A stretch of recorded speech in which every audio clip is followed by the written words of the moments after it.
Hello दोस्तों, हिंदी की बिंदी channel में आप सभी का स्वागत है। तो दोस्तों आज हम एक और प्रैक्टिस सेट जो है करने वाले हैं, क्योंकि देखिए परीक्षा से पहले जितने ज़्यादा प्रश्न हम कर सके उतना ज़्यादा बढ़िया है। तो इसी के लिए चलिए आगे हम और प्रश्नोत्तरों को करते हैं। पिछले वीडियो में मैंने आप सभी को 50 प्रश्नोत्तर जो है करवाए थे। अब हम इसके आगे के प्रश्नोत्तर जो है शुरू करने वाले हैं। तो चलिए शुरू करते हैं। महाकवि भूषण की रचना है रेणुका, चिदंबरा, दीपशिखा या छत्रसाल दशक। अब रेणुका किसकी रचना है, यहाँ अन्य रचनाओं पे भी हम बात कर लेते हैं। तो रेणुका दिनकर की रचना है, चिदंबरा पंत की रचना है, दीपशिखा महादेवी वर्मा की रचना है, छत्रसाल दशक ये कविराज भूषण की रचना है। चलिए आगे प्रश्न देखते हैं। रीतिकालीन कवियों की काव्य भाषा क्या थी? तो इनकी भाषा जो है ब्रज थी। ठीक है, चलिए आगे प्रश्न है। रीतिकाल के उस कवि का नाम बताइए जिसने वीर रस में कविता लिखी। तो वीर रस में कविता लिखने वाले हैं कविराज भूषण। बिहारी सतसई किस भाषा का काव्य ग्रंथ है? ब्रज भाषा, खड़ी बोली, अवधी या भोजपुरी? तो देखिए भोजपुरी तो पहले ही कट गया।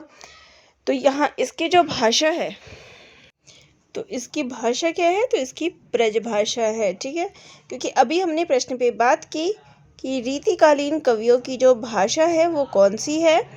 तो रीतिकालीन कवियों की भाषा क्या है? ब्रज। तो यहाँ पे क्या आ जाएगा उत्तर? ब्रज भाषा। ठीक है, चलिए अगला प्रश्न है। सुजान शब्द का प्रयोग किस कवि की कविता में सर्वाधिक हुआ है? तो सुजान शब्द का जो प्रयोग है वो घनानंद की कविताओं में हुआ है। और सुजान कौन थी? तो घनानंद की प्रेमिका थी। चलिए अगला प्रश्न है। इनमें से कौन सा कवि रीति मुक्त कवि नहीं है? घनानंद, आलम, बोधा ठाकुर ये तीनों क्या है?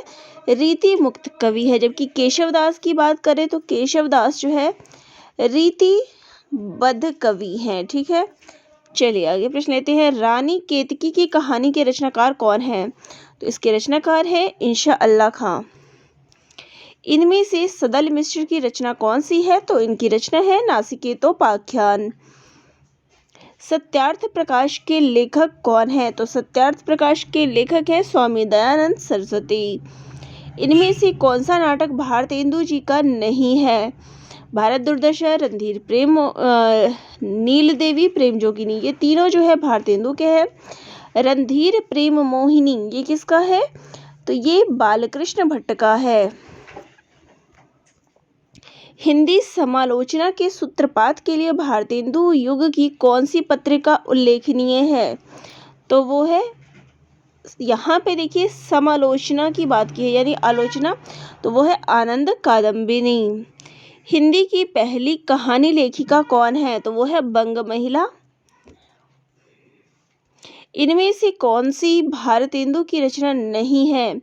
वैदिक हिंसा, हिंसा न भवति, विशेष्य, विषमोषधम, बादशाह दर्पण ये तीनों भारतेंदु की रचना है। जबकि पद्मावती की बात करें तो ये जायसी की रचना है। इनमें से सरस्वती पत्रिका के संपादक का नाम क्या है? तो सरस्वती पत्रिका के संपादक है महावीर प्रसाद द्विवेदी और इन्होंने जो है 1903 में इसका कार्यभार संभाला। इनमें से कौन सा जोड़ा सही है? महादेवी वर्मा निहार, मैथिली शरण गुप्त कामायनी, पंत तोड़ती पत्थर, निराला साकेत। तो महादेवी वर्मा निहार ये सही है और बाकी जो है वो तीनों गलत है। कामायनी किसकी रचना है? जयशंकर प्रसाद की। तोड़ती पत्थर निराला की, साकेत गुप्त की रचना है, मैथिली शरण गुप्त। चलिए अगला प्रश्न है। छायावाद को स्थूल के प्रति सूक्ष्म का विद्रोह ये किसने कहा है? तो ये कहने वाले हैं डॉक्टर नगेंद्र। कौन सा कवि छायावादी नहीं है? निराला, पंत, प्रसाद, जायसी। जायसी जो है वो छायावादी कवि नहीं है। जायसी सूफी काव्यधारा के कवि हैं। भक्ति काल के अंतर्गत अब 4 धाराएं पढ़ते हैं तो सूफी काव्यधारा के अंतर्गत आते हैं। छायावाद के प्रमुख कवियों में किस में गीतों की मधुर वेदना की मर्माभिव्यक्ति की है? तो ये वो है महादेवी वर्मा। प्रगतिवादी काव्य सृष्टि है? तो प्रगतिवादी काव्यधारा जो बात है वो वर्ग चेतना प्रधान है। इनमें से कौन सी रचना केदारनाथ अग्रवाल की नहीं है? युग की गंगा, नींद के बादल, आग का झरना, ये तीनों केदारनाथ अग्रवाल की है। युग धारा जो है नागार्जुन की रचना है। इनमें से कौन से कवि तार सप्तक का कवि नहीं है? अब यहाँ पे जो है आपको तार सप्तक के बारे में पूछा गया है। तो देखिए तार सप्तक में तार सप्तक, दूसरा सप्तक, तीसरा सप्तक, चौथा सप्तक, ये इस प्रकार से है। तो यहाँ पे तार सप्तक यानी पहले सप्तक की बात की गई है, जिसमें गिरजा कुमार माथुर, मुक्तिबोध, प्रभाकर माचवी ये तीनों आते हैं। लेकिन जो शमशेर बहादुर सिंह है वो तार सप्तक के अंतर्गत नहीं बल्कि दूसरे सप्तक के अंतर्गत आते हैं। नेक्स्ट वीडियो में मैं आप सभी को तार सप्तक के कवियों के बारे में बताऊंगी, उस पर चर्चा करूंगी। यहाँ मैं उन कवियों के बारे में या तार सप्तक के बारे में नहीं बताऊंगी क्योंकि वीडियो फिर लंबा हो जाता है। चलिए आगे प्रश्न है, अज्ञेय कौन से वाद के कवि हैं? तो अज्ञेय जो है प्रयोगवादी कवि हैं। निहार की रचना किसने की? तो निहार की रचना महादेवी वर्मा ने की है। इनमें से कौन सा जोड़ा सही है? प्रिय प्रवास, हरिओद, सांध्य गीत, प्रसाद, आंसू, निराला, साकेत, तुलसीदास, ये तीनों गलत है। यहाँ पर प्रिय प्रवास हरिओद की रचना है। सांध्य गीत किसकी रचना है? महादेवी वर्मा की। आंसू प्रसाद की रचना है। साकेत पंत की रचना है। ठीक है। प्रयोगवाद के प्रवर्तक के अनुसार प्रयोगवादी कवि का मुख्य तथ्य क्या था? नए काव्य उपकरणों का प्रयोग, भावुकता के स्थान पर बौद्धिकता की प्रतिष्ठा, नई राहों का अन्वेषण, काव्य के पूर्ण। अब यहाँ पे हमें क्या पूछा गया है? प्रयोगवाद। तो प्रयोगवाद का क्या आएगा? नई राहों का अन्वेषण। अब अगला प्रश्न है, गुलाबी बन्नो। देखिए गुलाबी बन्नो नहीं है, ये गुल की बन्नो है। गुल की बन्नो। तो गुल की बन्नो कहानी के लेखक कौन है? तो इसके रचनाकार है धर्मवीर भारती। ठीक है। चलिए हमारा अगला प्रश्न है, अलका जयशंकर प्रसाद के किस नाटक की पात्र है? तो देखिए किस प्रकार से पात्रों से संबंधित प्रश्न पूछ लिए जाते हैं। और मैंने जैसे बताया कि प्रसाद जी के नाटकों को आपको पढ़ना है, तो ये उनके चंद्रगुप्त नाटक की पात्र है। अगला प्रश्न है, अशोक के फूल निबंध के रचयिता है? तो अशोक के फूल के रचयिता है हजारी प्रसाद द्विवेदी जी। प्रसाद द्वारा रचित इरावती कैसा उपन्यास है? तो ये एक ऐतिहासिक उपन्यास है और उनका अधूरा उपन्यास है। इनमें से कौन सा उपन्यास प्रेमचंद का नहीं है? गोदान, सेवा सदन, कर्मभूमि, ये तीनों ही प्रेमचंद के उपन्यास हैं। लेकिन शिखर एक जीवनी जो है अज्ञेय जी का उपन्यास है, एक मनोवैज्ञानिक उपन्यास है। इनमें से कौन सी स्वीकृति आत्मकथा है? कलम का सिपाही, चीड़ों पर चांदनी, बाणभट्ट की आत्मकथा। तो ये तो उपन्यास है। यहाँ पे देखिए बाणभट्ट की आत्मकथा ये क्या है? उपन्यास है। चीड़ों पर चांदनी यात्रा वृतांत है। कलम का सिपाही जीवनी है। तो यहाँ पे अर्ध कथानक क्या है? आत्मकथा है। ठीक है। बाकी मैंने अन्य का भी यहाँ पे बता दिया है। चलिए अगला प्रश्न है, अर्ध कथानक किस विधा की रचना है? तो सेम वही प्रश्न है, प्रश्न थोड़ा सा रूप चेंज कर दिया है। तो ये एक आत्मकथा है। हिंदी में रिपोर्ताज का प्रारंभ किस युग में हुआ था? तो इसका प्रारंभ प्रसादोत्तर युग यानी प्रसाद युग के बाद में हुआ है, या फिर कहे छायावादोत्तर युग। तो देखिए छायावाद प्रसाद का युग था, उसके बाद के युग में जो है रिपोर्ताज का प्रारंभ हुआ। अगला प्रश्न है, हमारी यात्रा के यात्रा वृत्तकार कौन है? तो लोचन प्रसाद पांडे। बनारसी दास चतुर्वेदी के रेखा चित्र है। तो रेखा चित्र और सेतुबंध ये दोनों बनारसी दास चतुर्वेदी के रेखा चित्र है। अमिट रेखाएं के संस्मरण रेखा चित्र है कार है, तो वो है सत्यवती मलिक। गणेश शंकर विद्यार्थी रचित गांधी की जीवनी है।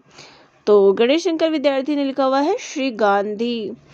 अनुभावों के कितने भेद होते हैं? तो इसके 2 भेद होते हैं।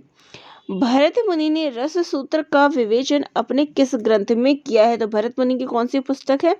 नाट्य शास्त्र। वीरों का कैसा हो बसंत में किस रस की सृष्टि हुई है? तो इसमें जो है वीर रस की सृष्टि हुई है। और ये किसका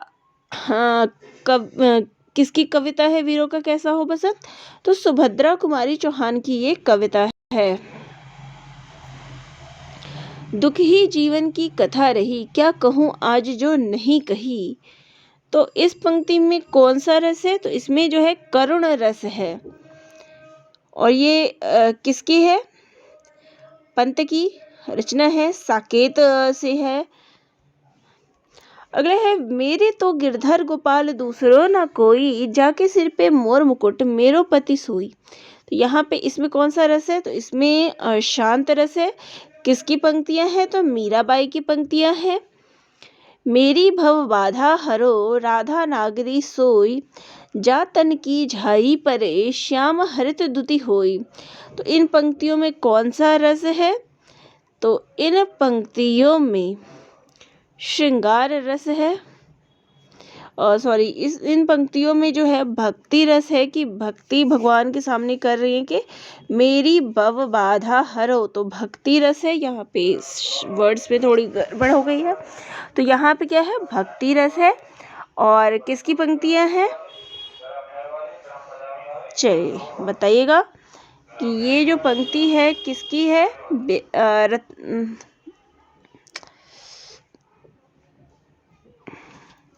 निम्न में बिहारी की पंक्तियां हैं। चलिए मैं भूल गई थी। अब बिहारी की पंक्तियां हैं। निम्न में से कौन मात्रिक छंद है? तो दोहा, चौपाई, रोला, ये तीनों क्या है? मात्रिक छंद है। मंगल भवन अमंगल हारी, द्रवहु सुदशरथ अजिर बिहारी। इन पंक्तियों में किस छंद का प्रयोग हुआ है? तो इसमें चौपाई छंद का प्रयोग हुआ है। छंद शास्त्र के प्रणेता आचार्य माने जाते हैं तो वो है पिंगल। निज भाषा उन्नति अहे, सब उन्नति को मूल, बिन निज भाषा ज्ञान के मिटे न हिये के शूल। तो इन पंक्तियों में कौन सा छंद है? तो इन पंक्तियों में जो है चौपाई छंद है। चलिए आगे देखते हैं।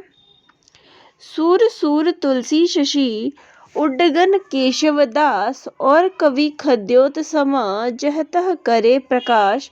तो इन पंक्तियों में किस अलंकार का प्रयोग हुआ है? तो इसमें यमक अलंकार का प्रयोग हुआ है। चरण कमल बंदो हरिराई। तो चरणों को कमल के समान माना गया है। तो यहाँ क्या हो गया? रूपक अलंकार।